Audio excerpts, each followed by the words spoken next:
Hey there, folks. It's the Jolly Old Wolf. I'm over here doing just a little shopping, and I happened to notice the wildlife in Indiana. So I wanted to do another edition of Rethink Moving to Indiana. Now, I don't have anything against geese specifically, but one thing that you will find when you go to Indiana is geese are flipping everywhere. And the weather doesn't really matter. You see geese in the wintertime, you see geese in the spring, summer, you name it. Now, I'm on the west side of Indianapolis, and there happen to be a lot of geese over here, so I thought I'd kind of point that out.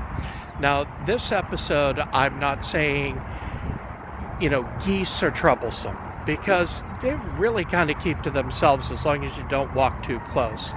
They do peck, they do hiss, they can hurt small children, they can hurt small animals. But geese are just one of the things you kind of have to watch out for in Indiana. It's really the wildlife in general. There are a lot of rodents. And when it gets cold, the rodents like to go where the warmth is, which is your home usually. So you do have to have a lot of traps, or you have to have a good exterminator.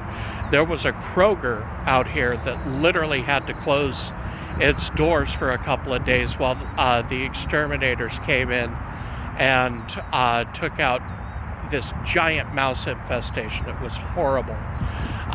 But it's not just the rodents either. You also have to worry about predatory animals. Inside the city, I have a 9.5-pound dog, and my little 9.5-pound dog can be picked up by a barn owl, and those things are around here. If I lived a little more in the rural areas, then I would have to watch out for coyotes. And yes, coyotes are all over the place, and bobcats and hawks. I actually saw at work there was a hawk that was taking apart a pigeon in the grass right next to the building where I worked. And when it saw me, it picked up the carcass and it flew away.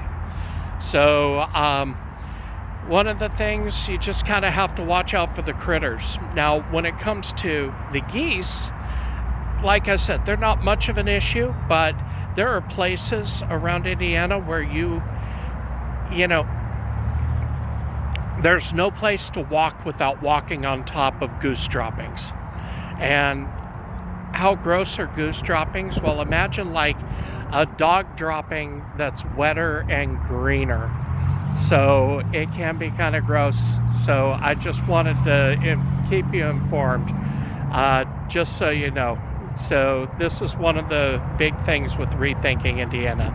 Thank you. Have a wonderful day.